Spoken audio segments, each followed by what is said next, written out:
नमस्कार साथियों, मैं कृष्णानंद सिंह और आप देख रहे हैं YouTube channel education portal Krishna. बुनियादी भाषा एवं संख्या ज्ञान अर्थात स्कूल रेडिनेस मॉड्यूल के अंतर्गत जो चहक प्रशिक्षण प्रारंभ था वह 5 दिवसीय गैर आवासीय प्रशिक्षण उसकी समाप्ति हो चुकी है। अब बहुत सारे शिक्षक विद्यालय की ओर प्रस्थान कर चुके हैं और वह शिक्षक जो पहली क्लास के बच्चे हैं उनके साथ उस गतिविधि को क्रियान्वित करेंगे। हम लोग इस वीडियो में इसी बात को समझने के लिए उपस्थित हैं कि सप्ताह का जो 6 दिन है उस 6 दिन में हमें किस प्रकार से उस गतिविधि को करानी है।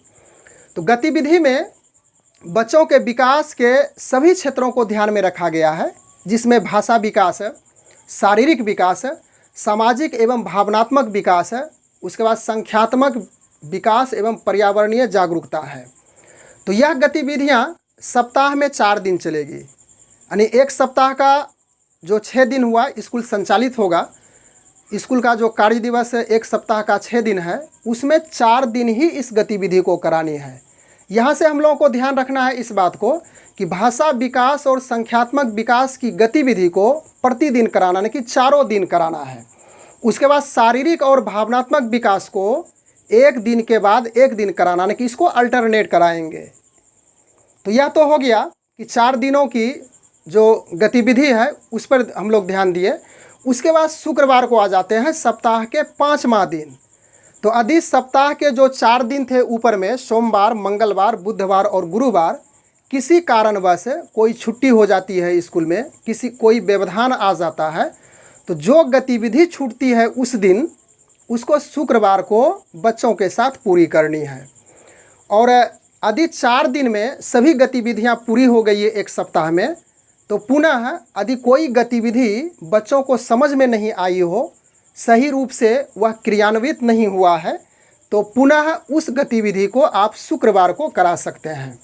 अब आ जाते हैं हम लोग शनिवार को। तो शनिवार में बच्चों के मन के अनुसार से, यानी कि जितनी गतिविधियां की गई बच्चे के इच्छानुसार से, यदि वह बच्चे कहेंगे कि सर इस गतिविधि को करवाइए, तो उनके अनुसार से उस गतिविधि को पुनः करवाना है। और विशेष रूप से यह ध्यान रखनी है हम लोगों को कि यह गतिविधियां 3 घंटे के अंदर ही समाप्त हो जानी चाहिए।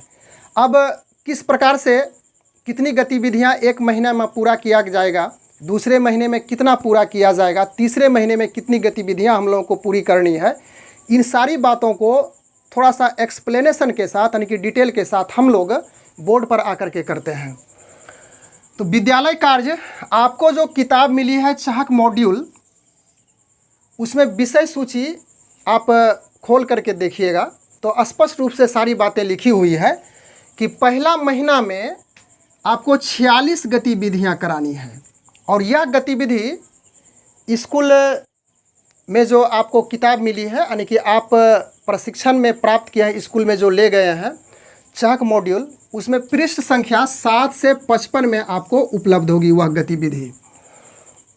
उसके बाद दूसरा महीना में पुनः 48 गतिविधि करानी है और यह पृष्ठ संख्या 56 से 105 में अवेलेबल है, जो आपकी किताब है चहक मॉड्यूल।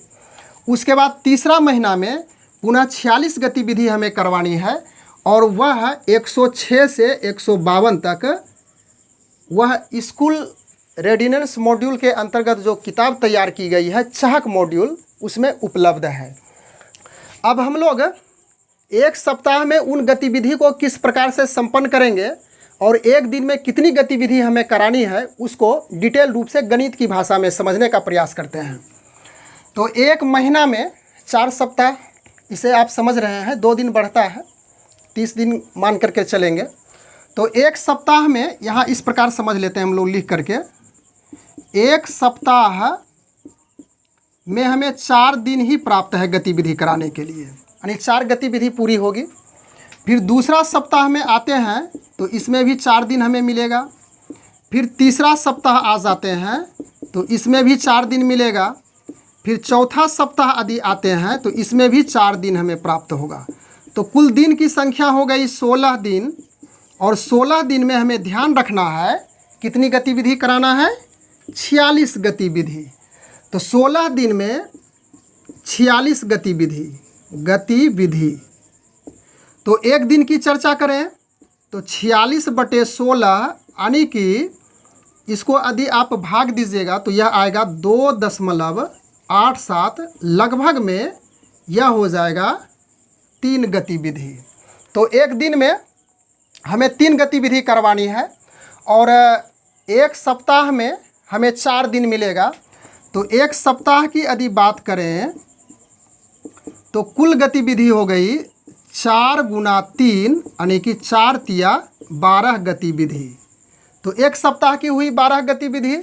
तो इसमें भी हो गया 12 गतिविधि 12 गतिविधि 12 गतिविधि 12 गतिविधि।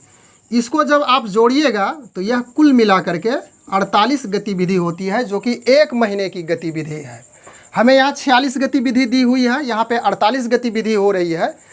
तो यहाँ पे समझ लीजिए कि 2.87 जो लिए हैं इसे लगभग में 3 लिए हैं, इसी वजह से 2 गतिविधि बढ़ जाती है। तो आप उसे मैनेज कीजिएगा किस प्रकार से हमें 46 गतिविधि पूरी करनी है। तो दूसरा महीना में भी उसी प्रकार से 48 है, तो 48 गतिविधि इस अनुसार से चलेंगे।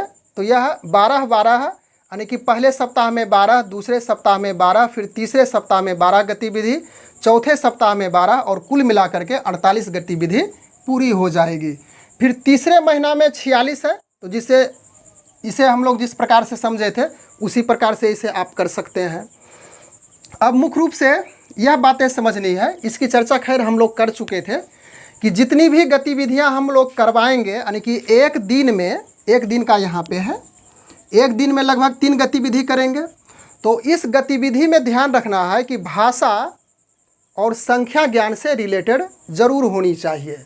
और एक गतिविधि को इस प्रकार से कराएंगे कि यदि मान लीजिए कि एक भाषा और संख्या ज्ञान से यहाँ पे कराएं तो शारीरिक और सामाजिक जागरूकता और उसके बाद जो पर्यावरणीय जागरूकता है इस दिन यदि करवाते हैं सप्ताह के पहले दिन, तो उसे दूसरा दिन आपको यानी कि सोमवार को सपोज कीजिए कि आपने सोमवार को 3 गतिविधि कराई, उसमें भाषा ज्ञान और संख्या ज्ञान को प्रतिदिन करवाना है, तो वह हो गया। तो उसके बाद एक गतिविधि को आप शारीरिक और पर्यावरणीय जागरूकता के प्रति करना है। तो यहाँ से क्लियरेंस हो चुका होगा, आशा है अच्छी तरह से समझ गए होंगे। उसके बाद हम लोग यहाँ पे आते हैं कि समय 3 घंटा है। इसकी चर्चा हम पहले ही किए थे कि प्रत्येक दिन जो गतिविधि होगी 3 गतिविधि लगभग, तो समय 3 घंटा में ही पूरी करनी है। तो यहाँ पे सोमवार मंगल बुध गुरु यहाँ से चलिए यहाँ तक, तो इसमें प्रतिदिन गतिविधि होगी, प्रतिदिन गतिविधि होगी और 3 गतिविधि होगी। लेकिन जो भाषा और संख्या ज्ञान की गतिविधि है प्रतिदिन चलेगी यहाँ तक, गुरुवार तक, सोम मंगल बुध गुरुवार तक।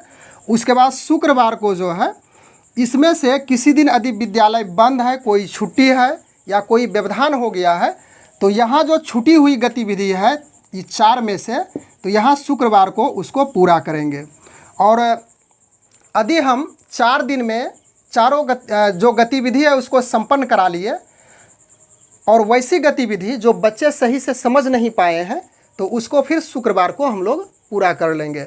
शनिवार की बारी आती है तो शनिवार को बच्चे के मन के अनुसार से गतिविधि होगी, जिसकी चर्चा पहले भी हम लोग कर चुके थे। तो इस प्रकार से हम लोग समझ चुके हैं कि यह जो 3 महीने का स्कूल रेडिनेंस मॉड्यूल यानी कि चाहक प्रशिक्षण के अंतर्गत सभी शिक्षकों को प्रशिक्षित किया गया है।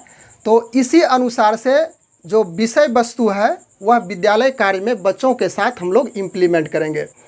तो इस प्रकार से इस वीडियो के माध्यम से हम लोग इस बात को भली भांति समझ चुके हैं कि सप्ताह का जो 6 दिन है उसमें किस प्रकार से गतिविधि करेंगे। आशा है यह वीडियो आपके ज्ञान में और आपको समझने में ज़रूर हेल्प करेगी। Thanks for watching, good bye.